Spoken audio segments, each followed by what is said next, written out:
এই দেখো আমরা এখানে এসে আমাদের চ্যানেলে তোমাদের সবাইকে স্বাগত জানিয়ে আমি দীপা চলে আসলাম নতুন একটা ব্লগের সাথে। আশা করি তোমরা সবাই ভালো আছো, আর আমরা তো বেশ ভালো আছি। এই সবে আসলাম, এসে স্নান টান করে নিলাম, নিয়ে আবার একটু রেডি হয়ে নিলাম, কারণ একটু সাইড সিনে বেরোবো আমি আর অর্পণ দুজনেই। দেখো তার আগে আমাদের বাড়ি থেকে অনেক খাবার দাবার নিয়ে আসা হয়েছিল। বাড়ির থেকে সেরকম কিছু না, কিন্তু কেনা হয়েছিল অনেক কিছু, কিন্তু তার মধ্যে কিছুই খাওয়া হয়নি। শুধুমাত্র একটা চিপসের প্যাকেট শুধু ভাঙা হয়েছে, আর এই দেখো সবকিছু রয়েছে। এগুলো না খেয়ে মনে হচ্ছে আবার যেন বাড়িতেই ফিরে নিয়ে যেতে হবে। তো বললাম, অর্পণ বললো তাহলে একটু চা করো। এই দেখো এখন একটু চা করে নিচ্ছি। চাটা করে চাটা খেয়ে বলছি 30 টাকা বাঁচিয়ে দিলাম। চাটা খেয়ে কেন বলো তো, আমরা তো চিনি ছাড়া চা খাই, চিনি ছাড়া চা একদমই পাওয়া যাচ্ছে না। তো ভালোই হচ্ছে এটা নিয়ে এসে। হয়ে গেছে, হয়ে যাবে এক্ষুনি। করে ফেলবো চা দিবি না, এই তো দেবো। বলছি শ্যাম্পু কর, এটার মধ্যে তুই রেখেছিস তো, তুই কর। চাটা এক্ষুনি হয়ে যাবে। অর্পণ এক্ষুনি স্নান করতে যাবে। ও এতক্ষণ ধরে ঘুমাচ্ছিল, কিন্তু আমার আর ঘুমটা হলো না, আমি আমার কাজ করছিলাম। কি কথা আওয়াজ লেখা। এই দেখো বাবা হচ্ছে, আমাদের ওখানে রথের মেলা চলছে, তো বাবা বাদাম নিয়ে এসে দিয়েছে। তা বাবা বলছিল যে খোসা ছাড়া না খোসা সমেত, আমি বললাম খোসা ছাড়া, ট্রেনের মধ্যে খাবো, মনে নেই ট্রেনের মধ্যে খেতে। এই দেখো প্যাকেট ভরাই রয়েছে। আমরা সে পুরী গেছিলাম তখনও বাদাম নিয়ে এসেছিলাম, আমার বাবা আবার নিয়ে এসে দিয়েছে। যেহেতু মেলা চলছে, সেইবারও মনে হয় কোনো একটা কিছু চলছিল, সেই জন্য এই কি বলতো, এই ট্রেনের মধ্যে কিংবা অনেকে একসাথে থাকলে না এই সমস্ত কিছু বসে বসে খেতে ভালো লাগে। চিড়ে ভাজা ঘরেই ছিল, নিয়ে এসেছি, প্লাস চিপসের প্যাকেট, বিস্কিট, শন পাপড়ি, এই দেখো সব কিছু রয়েছে। এখন চায়ের সাথে চিড়ে ভাজাটা খাবো, আর যদি বিস্কিট খাই তো খেলাম।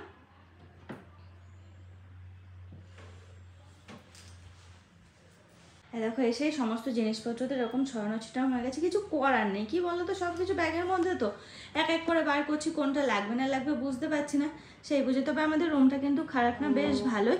আর এখানে সব যে কটা রুম দেখলাম সব এরকম কাঠের কাজ করা, দেখতে বেশ ভালো লাগে। একটু লাইটটা একটু কম লাইটটা, কিন্তু রুমটা বেশ ভালো, খারাপ না, বেশ ভালো আছে। এই দেখো, তবে কি বলো তো, এই তুমি চাটা খেয়ে ঢুকলে না ওর, ও আর হ্যাঁ, যে কটা রুম দেখলাম এইরকমই দেখলাম।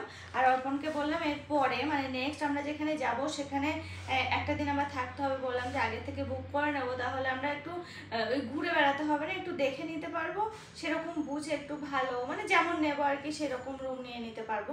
আর এখানে কি বলতো, আসলাম তো এসে কটাতে ঢুকলাম, তিনটেতে ঢুকলাম, তো সেরকম পছন্দ হলো না অন্যগুলো, এটা মোটামুটি পছন্দ হলো, তাই রয়েছে আর কি। এই দেখো আমাদের অর্পণ বাবুর এখন হলো কমপ্লিট, বাদাম দিয়ে সকালবেলা কুরকুরে খাবে, চিড়ে খাবে না, চিড়ে আছে, বিস্কিট আছে, দেখো চিড়ে মা তেল দিয়ে ভাজেনি মনে হয়, তেল দিয়ে ভাজা। আর কুরকুরেটা কি সে ভাজা, কুরকুরে খাবো না তো বললে থামিয়ে দিলাম তো। তো চলো, হ্যাঁ আমাদের এখন বেরোনোর সময় হলো, আমাদের খাওয়া দাওয়া মোটামুটি কমপ্লিট হলো। খাওয়া দাওয়া বলতে সকালে চা বিস্কিট এই সমস্ত কিছু খেলাম। অর্পণ হচ্ছে বাদাম, চিড়ে বাদাম খেলো, বাদাম দিয়ে চিড়ে। আমাদের কাছে পুঁজি আমরা হেভি সুন্দর বেড়াতে এসেছি। এ মা, তা কত টাকা তুলতে হবে তো, ওতে তো চলবে না, 150। তো চলো হ্যাঁ এখন বেরোনো যাক, আর দেখি কোথায় যাওয়া যায় না যায়। ও হ্যাঁ, আর একটা ভালো কথা, আমরা তো কোনো রকম কোনো প্ল্যান ছাড়াই চলে এসেছি, হুট করে চলে আসলাম, ইচ্ছা হলো মানে মনে হলো যে কোথাও এক জায়গায় যেতে হবে, তো বেরিয়ে পড়েছি। তা আমরা না সেরকম ভাবে দেখছি এদিক সেদিক, তোমরাও কিন্তু কমেন্ট করতে ভুলো না শিলংয়ে কোথায় কোথায়। তাহলে আপনারা কমেন্ট করে জানাতে ভুলবেন না যে শিলংয়ের কোথায় কোথায় কোন অফবিট লোকেশনগুলো মানে সব থেকে সুন্দর। আমরা তো কিছুই জানি না, আর এখানে এসে কাউকে কিছু জিজ্ঞাসাও করা হয়নি, তাই এবারে বেরোচ্ছি, আর আপনারাও সঙ্গে জানাবেন। আর কি বলতো, জিজ্ঞাসা করলে এই গাড়িওয়ালা চলো নিয়ে যাচ্ছি, এ করছে ও করছে, বাবা পুরো ছেঁকে ধরার মতো। সেই জন্য কারোর কাছে জিজ্ঞাসাই করছে না। হোটেলে যে জিজ্ঞেস করবো, সে হোটেলের মানুষজনও তো সেই একই অবস্থা। এবার আমাদের গাড়ি আছে, তো আমরা ঠিক করেছি আমরা আমাদের মতো ঘুরবো। তো সেই জন্যই বলছি তোমরা একটু কমেন্ট করতে ভুলো না, অবশ্যই কিন্তু কমেন্ট করে জানিও কোথায় কোথায় ঘুরলে সব থেকে ভালো হবে, কোথায় কোথায় সুন্দর জায়গা। লোকজন যায় না, কম যায়। চলো আমরা তো রেডি, এবার বেরোবো। দেখো রুমে এসেছি আমরা, বেশ কিছুক্ষণ হলো, একটু রেস্ট নিয়ে নিল অর্পণ, প্লাস আমিও একটু ফ্রেশ হয়ে নিলাম। তারপরে দেখো দুজন মিলে এখন বেরিয়ে পড়ছি। আর আমরা যেহেতু কোনো রকম প্ল্যান ছাড়াই এসেছি, তো এখন বাইরে যাব, তারপরে কি করব না করব সমস্তটাই তোমাদের সঙ্গে শেয়ার করব। আর তোমরা কিন্তু কমেন্ট করতে একটুও ভুলো না যে কোথায় কোথায় গেলে সব থেকে ভালো হবে, অবশ্যই কিন্তু একটু কমেন্ট করে জানিও। দেখো আমাদের না বাড়ি থেকে একটু একটা প্ল্যান ছিল যে না আমরা মেঘালয়ে এসে একটু নিজেদের মতো ঘুরবো, আর 4 চাকা নেব না বা বাসে যাব না এইরকম, কিন্তু কিভাবে যাওয়া যায় সেরকম কিছু খুঁজতে খুঁজতে মনে হলো যে না আমরা বাইক কিংবা স্কুটি কিছু তো একটা নিয়ে নিতে পারি। তো দুজন মিলে এখানে দাঁড়িয়ে বেশ কিছুক্ষণ একটু আলোচনা করে তারপরে আমরা কিন্তু এখন যাচ্ছি বাইক কিংবা স্কুটির খোঁজে, তো সেটাই যাব। আর এই দেখো এই রোড ধরে আমরা এখন নিচের দিকে নামছি। আর একজনকে খুঁজে পাওয়া গেল যে রেন্টে, মানে যিনি আর কি রেন্টে দেন বাইক, না এখানে ওই রকম অনেক আছে। তো দেখো দেখতে দেখতে আমরা এখানে চলে আসলাম। তো এখন দেখে নেব বাইক কিংবা স্কুটি কিছু একটা। তারপর আমরা প্ল্যান করলাম আমরা তো এখানেই থাকবো না, এখান থেকে তো আবার অনেকটা দূরেই যাব। তো বাইক নিলে আমাদের কাছে যে সমস্ত ব্যাগপত্র রয়েছে সেগুলো নিয়ে চলা যাবে না। তো আমরা ঠিক করলাম যে একটা স্কুটি নিয়ে নেবো। তারপরে দেখো এই স্কুটিটা আমরা নিলাম, মানে এটা একদম সুপার কন্ডিশনে রয়েছে। তো এটাই আমরা নিলাম, যেহেতু আমরা অনেকটা দূর জার্নি করব, এদিক সেদিক যাব, আমাদের পুরো প্ল্যান রয়েছে। তো তোমরা কিন্তু সাথে থাকতে একটুও ভুলো না, আর পুরো ব্লগটা কিন্তু দেখো। দেখো স্কুটি নেওয়ার জন্য যে সমস্ত টার্মস অ্যান্ড কন্ডিশন ছিল সেগুলো ফুলফিল করে আমরা দেখো স্কুটি এখন আমাদের হাতে, মানে আমাদের দায়িত্বে 3 দিনের জন্য, মানে এই স্কুটি এখন আমাদের 3 দিনের জন্য। তো 3 দিনের জন্য আমরা রেন্টে নিলাম। আর এখন আমরা শিলংয়ের সাইট সিনে বেরোবো, তবে কতটা কি কভার করতে পারবো জানি না। তো চলো এখন যাওয়া যাক। প্রথমেই আমরা যাব লাইটিয়াম গ্র্যান্ড ক্যানিয়ন, যেটা শিলং থেকে 22 কিলোমিটার দূরত্বে। তো আমরা তো এখন বেরিয়ে পড়লাম ঠাকুরের নাম করে। তো চলো আমাদের সাথে থাকো, দেখতে থাকো ব্লগগুলো, বেশ ভালো লাগবে। আর তোমরা হয়তো ভাবছো যে মেঘালয় এসেছে বর্ষাকালে, অ্যাকচুয়ালি কি বলো তো আমাদের একটা মাথায় ছিল না যেখানে যে জিনিসটা সেটা একটু দেখতে অন্যরকম লাগে না। দেখো অন্য সময় তো আমরা আসবো, ফ্যামিলি নিয়ে আসবো, আর এই টাইমটা আমি আর অর্পণ যেহেতু আসলাম। ও হ্যাঁ, আর একটা কথা তো তোমাদের বলাই হয়নি, আর এই প্ল্যানটা মেনলি আমাদের ছিল অ্যানিভার্সারি উপলক্ষে। আমরা ভেবে রেখেছিলাম যে অ্যানিভার্সারিতে কোথাও একটা জায়গায় যাব, কিন্তু অর্পণ একটু কারণবশত বেরোতে পারেনি। আমাদের বেরোতে কটা দিন একটু দেরি হয়ে গেল। তো চলো কি আর করা যাবে, উপলক্ষ তো ওটাই যে আমরা অ্যানিভার্সারিতে ঘুরতে আসলাম। এই দেখো ঝিরঝির করে বৃষ্টি পড়া শুরু হয়েছে। এখানে আসবো বর্ষাকালে আসবো, বৃষ্টি পড়বে না তাই কি হয় বলো? তো বৃষ্টির জন্য আমরা কিন্তু সেরকম প্রোটেকশান নিয়েই নিয়েছি, রেনকোট নিয়ে এসেছি বাড়ির থেকে। তো অর্পণ তো পরে নিল, যেহেতু ও স্কুটিটা চালাচ্ছে, তো ও সামনে থাকবে, তো ওর জলটা একটু বেশিই লাগবে সেই জন্য। আর এই দেখো সাইডে যে ভিউ পয়েন্ট, মানে ভিউ দেখতে দেখতে যাচ্ছি। আমি তো পিছনে বসে আছি, আমি সবটা দেখতে পাচ্ছি, কিন্তু অর্পণকে একদম স্টিল ওর সামনের দিকেই তাকিয়ে থাকতে হবে, কারণ একটু এদিক ওদিক হলেই, যেহেতু গাড়ি ভালো স্পিডে চলে এখানে, প্লাস শুধু টার্ন, তো সেই কারণে ওকে কিন্তু সামনের দিকেই তাকিয়ে সারাক্ষণের জন্য চলতে হবে। দেখো এই সমস্ত জায়গার ভিউ আর নতুন করে কি বলবো বলো, পাহাড় মানেই তো একটা মন মুগ্ধ করা জায়গা। সমুদ্র থেকে আমার জানি না কেন পাহাড়টা বেশি ভালো লাগে, আর এখানে যেহেতু সবুজের সবুজ, তো পুরো চোখ ধাঁধানো ভিউ। এই সমস্ত দেখতে দেখতে আমরা কিন্তু সামনের দিকে বেশ অনেকটাই এগিয়ে এসেছি। আর এখানে দেখো সবজি চাষ হচ্ছে, এখানে আবার অনেকে না ফটো টটোও তুলছে, জানো তো। আমাদের ওখানে যে সমস্ত শীতের সবজিগুলো সেগুলো আবার এখানে, তবে টেম্পারেচার যে খুব বেশি তা না, সাধারণ জামা পরে কিন্তু এখানে থাকা যাচ্ছে। আর ওই বৃষ্টি হলে একটু তো ঠান্ডা লাগবে, তো তার জন্য তো আমরা রেনকোট নিয়েছি, তো ঠান্ডাটা আশা করি লাগবে না। তো চলো দেখো আমরা এখন মেঘের মধ্যে আস্তে আস্তে আসছি। এতক্ষণ তো বেশ ওয়েদার ক্লিনই ছিল, তোমরা দেখলে বেশ ক্লিন, কিন্তু এখন একদম পুরো আমরা ফগের মধ্যে চলে এসেছি। আর এত ভালো লাগছে, এত ভালো লাগছে ক্যামেরাতে না সেই ব্যাপারটা আমি এখন দেখছি, এই ব্যাপারটা কিন্তু ধরা পড়ছে না। পুরো অন্ধকার হয়েছিল জানো তো, আমরা আসলাম এত ভালো লাগছিলো। আর এই দেখো এখানে বৃষ্টি যেহেতু শুরু হয়ে গেছে, আমি নেমে এখানে একটু রেনকোটটা পরে নিলাম, ফালতু ভেজা যাবে না বুঝেছো তো, ভিজলে ঠান্ডা লেগে যাবে, জ্বর আসবে, আমাদের ঘোড়াটাই মাটি হয়ে যাবে। তো সেই ভেবে আর লেট না করে আমি রেনকোটটা পরে, অর্পণ আমরা দুজনেরই রেনকোট পরে আছে, এখন আমরা সামনের দিকে এগোলাম। দেখছি সবাই সাজুগুজু করে আছে, হ্যাঁ তবে তারা কিন্তু 4 চাকা নিয়ে, আর বাইক নিয়েও কিন্তু অনেকে বেরিয়েছে, বাইক স্কুটি। আর এখানে না স্কুটি চালানোর একটা মজা আছে যেটা আমি আর অর্পণ ফিল করতে পারলাম, সেটা হচ্ছে স্কুটি হচ্ছে আমাদের ওখানে সাইকেলের মতো, না কোনো জ্যাম না কোনো কিছু, যে কোনো জায়গাতে হুটহাট করে বেরিয়ে চলে আসা আছে, মানে কোনো জ্যামে পড়তে হচ্ছে না। দেখো এখানে একটা দারুণ ভিউ দেখে আমরা এখানে দাঁড়িয়ে পড়লাম। আর এখানে নিচে কিন্তু পুরো কুয়াশাচ্ছন্ন, দারুণ লাগছে দেখতে। দেখো আমরা এখানে দাঁড়ানো দেখে আরও 2-1জন এখানে দাঁড়িয়ে পড়লাম। আমি আবার অর্পণকে বলছিলাম দেখো এখানে দাঁড়ায় আরও 2-1জন মানুষও দাঁড়িয়ে পড়বে। হ্যাঁ সত্যিই তাই হলো, তবে এই জায়গাটা থেকে কিন্তু দারুণ। আর আমাদের এখান থেকেই যেতে হবে অনেকটা নিচে, আর এই জায়গাটা না শিলংয়ের অনেকটা উঁচুতে। চলো এখানে বেশ কটা ফটো তুললাম, তোমাদের সঙ্গে সব কিছু শেয়ার করবো আস্তে আস্তে। তোমরা কিন্তু আমাদের সাথে থাকতে ভুলো না, আর আমার চ্যানেলটিকে অবশ্যই কিন্তু একটু সাবস্ক্রাইব করে দিলো, তাহলে কি বলো তো আমার একটু উৎসাহ লাগে, একটু ভালো লাগে আর কি। আরে দেখো আমি অর্পণকে দেখাচ্ছিলাম এদিক সেদিক, কত সুন্দর লাগছে, মনে হচ্ছে না এখানে অনেকক্ষণ দাঁড়িয়ে থাকে অনেকক্ষণ, কিন্তু না আমাদের তো অনেকগুলো ভিউ কভার করতে হবে, সেই জন্য আবার সামনের দিকে ছুটলাম। তবে আমি হেলমেটটা একটু খুললাম, বেশ ভালো লাগছিলো। আর এদিকটা যেহেতু অতটা জ্যাম নেই, তো হেলমেটটা একটু খুলে নিয়েছি, তারপর একটু পরে ঘুরবো। আর এই দেখো আবার কুয়াশা, ও কি সুন্দর লাগে না বলো। এই কুয়াশাটা আমি ফার্স্টবার যখন দার্জিলিংয়ে যাই তখন পেয়েছিলাম, সেই দিনের কথা আমি এখনও ভুলতে পারি না, কিন্তু এখানে এসে আবার সেটা পেলাম, সত্যি খুব ভালো লাগলো।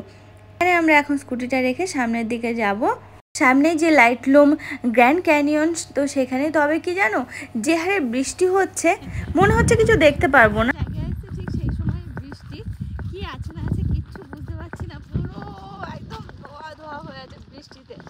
আর যাই একটু সামনের দিকে, দেখো হেলমেট টেলমেট কিছু খুলতে পারলাম না, তার কারণ হচ্ছে বৃষ্টি হচ্ছে, তো ভাবলাম হেলমেটটা থাক তাহলে একটু উপকার হবে।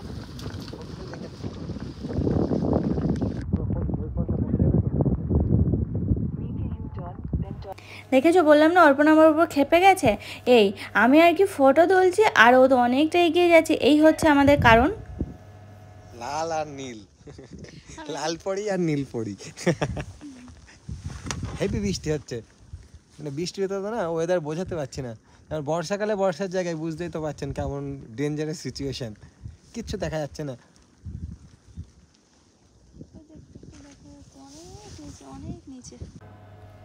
এই জায়গা থেকে আমরা কোনো কিছু দেখতে না পেলেও ভিউটা কিন্তু দারুণ ছিল, আর সত্যি খুবই সুন্দর।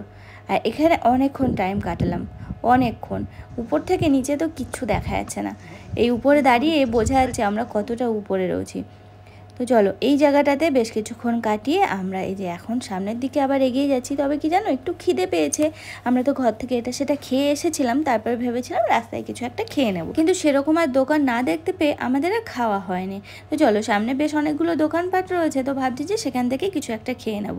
তো আমার তো প্রিয় হচ্ছে মোমো, তো আমি তো মোমো খাবো, আর অর্পণের আবার অতটা প্রিয় না মোমো। এই দেখো আমাদের এদিকে ঘোরা কমপ্লিট হলো, কিছুই তো দেখতে পেলাম না, এখন যাই আবার অন্যান্য জায়গায় যাব। অর্পণ তো অলরেডি আমার উপর খেপে গেছে, জলে পুরো ভিজে গেছে, খাওয়া নিয়ে আসা। তো চলো যাওয়া যাবে এখন অন্য জায়গায়, দেখি কি পরিস্থিতি। দেখেছো আমি লেট করছি বলে অর্পণ আমাকে ধরে বেঁধে উপরের দিকে নিয়ে যাচ্ছে, জানে আমাকে যদি ছেড়ে দেয় আবার আমি কোথাও এক জায়গায় দাঁড়িয়ে পড়বো, আবার দেরি হয়ে যাবে। আর এই দেখো এখানে এসে একটু মোমো অর্ডার করে নিলাম, ওই বললাম না অর্পণ খাবে না, তো 1 প্লেটই অর্ডার করে নিলাম। আমি তো মোমো খেয়ে নিই, আমার পেটটা তো আগে ভরায়, তারপরে দেখা যাক অর্পণকে কি খাওয়ানো যায়। অর্পণকে আমি বারবার করে বলছি একটু ম্যাগি খেয়ে নাও, তো ও তো ম্যাগি খাবে না। দেখো এই সব জায়গাগুলোয় ভারী খাবার সেরকম কিছুই পাওয়া যায় না, এখন তো মোমো তো সব জায়গায়, যেহেতু পাহাড়ি এলাকা, তো এই জায়গায় মোমোটা পাওয়া যায় আর ম্যাগিটাও কিন্তু পাওয়া যায়, তো ওই জন্য আমি ওকে বলছিলাম একটু ম্যাগি খেয়ে নাও। কিন্তু ওই কে কার কথা শুনে ওর ইচ্ছা হচ্ছে না এখন খেতে, ঠিক আছে খাবে না। দেখো আমরা এদিকে এসে দেখলাম যে অনেক ভুট্টা নিয়ে অনেকে বসেছে, তো এখান থেকে একটা ভুট্টা অল্প নিয়ে নিচ্ছি। তো ও আবার বলছিল যে দুটো নেবো, কি আমি বললাম না, ওই তোমারটা থেকে এক দুবার আমি নিয়ে নেবো। তো আমরা এই দেখো ভুট্টা খেতে খেতে আমরা কিন্তু আরেকটা স্পটের দিকে এগোচ্ছি, আর এই স্পটটা হচ্ছে এলিফ্যান্ট ফল। তো এটা হয়তো খুব মানে বিরাট বড় একটা ফল হবে, কারণ নাম যেহেতু এলিফ্যান্ট ফল। তো দেখি সামনের দিকে, আর আমরা তো ছবিতে একটু দেখেই নিয়েছি, মানে গুগলে একটু দেখেই নিয়েছি কেমন হবে না হবে। তবে কি জানো, এখানে এসে একটা কাউন্টার আছে যেখানে হচ্ছে এন্ট্রি ফিস দিতে হয়। এই এন্ট্রি ফি দিয়ে আমরা এখন ভিতরের দিকে আসলাম, আর এখানে এন্ট্রি ফি পার হেড 100। আর এখানে দেখলাম অনেক রেস্টুরেন্ট হচ্ছে খাবার, তো এখান থেকে একটু খেয়ে নেব। তো দেখো আমরা তো চলে আসলাম একটা রেস্টুরেন্টের মধ্যে, আর এখানে একটু অর্ডারও দিয়ে নিলাম, ভাতের অর্ডার দিলাম। দেখলাম এখানে ভাতটা সব অ্যাভেলেবেল রয়েছে, তো এখানে ভাতেরই অর্ডার দিয়ে নিলাম। খেয়ে টেয়ে যে আমাদের ফোনটা মানে নেটে কাজ করছিল না, এখানে একটু সমস্যা ছিল বিলটা পে করার জন্য।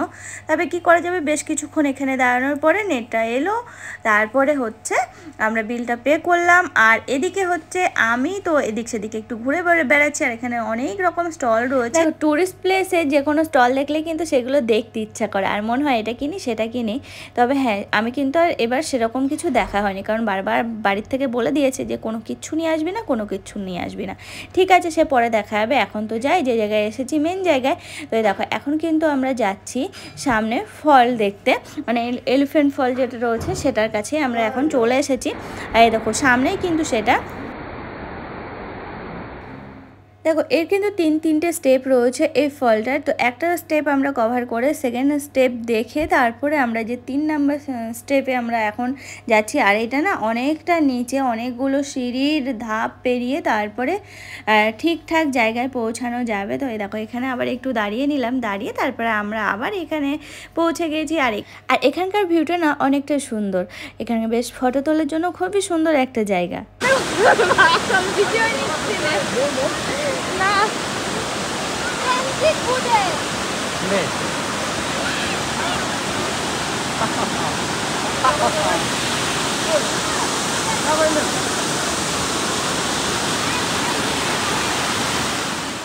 চার সাইডের ভিউটা কিন্তু বেশ দারুণ ছিল, প্লাস উপর থেকে যদি নিচেটা দেখা যায় তাহলে তো দারুণ লাগবে। তবে আমরা না উপরটায় উঠিনি।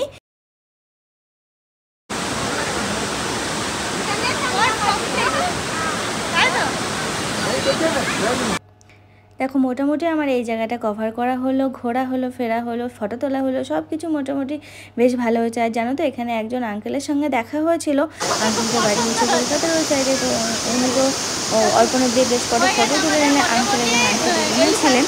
তো খুব মজাই উনি ছিলেন, খুবই মজার মানুষ, কারণ আমাদেরকে বারবার করে বলছিলেন যে তোমরা এখানে দাঁড়িয়ে একটা ফটো তোলো, ওখানে দাঁড়িয়ে একটা ফটো তোলো। এই করতে করতে আমাদের অনেকক্ষণ টাইম এখানেই কেটে গেছে। তারপরে দেখো দুজন মিলে আমরা হাঁটতে হাঁটতে যাচ্ছি। আমি তো আর পারছি না এতটা উপরে উঠতে, অনেকটা উপরে, অনেকগুলো সিঁড়ির ধাপ। ওই দেখো অর্পণ তো অনেকটা নিচেই ছিল, আমি আবার অনেকটা উপরে উঠে এসেছিলাম। আর ও কত তাড়াতাড়ি উঠে পড়লো, ওর কোনো ব্যাপারই হলো না যেন মনে হলো। তারপরে জানো আমি কিছুক্ষণ যাওয়ার পর দেখছি যে না, ও তো স্পিডে হেঁটেই যাচ্ছে। ওকে আমি বললাম দাঁড়াও একটু আস্তে চলো, এত জোরে যাচ্ছ কেন, আমি তো যাব। তারপরে ও কী করলো জানো, এই দেখো হাঁটার ওর স্পিডের ভাবটা দেখো, এক সিঁড়িতে দুটো করে পা দিচ্ছে, পা দিয়ে তারপরে উঠছে। হাসবো না কাঁদবো, যেই বলেছে একটু আস্তে হাঁটো এরকমভাবে হাঁটছে, দেখেছো? তারপরে যেই বলেছে আমি বলছি কেন, তুই তো বললে আস্তে হাঁটতে। চলো দুজন তো এক জায়গায় হয়েছে, এবার আস্তে আস্তে যাওয়া যাক উপরের দিকে।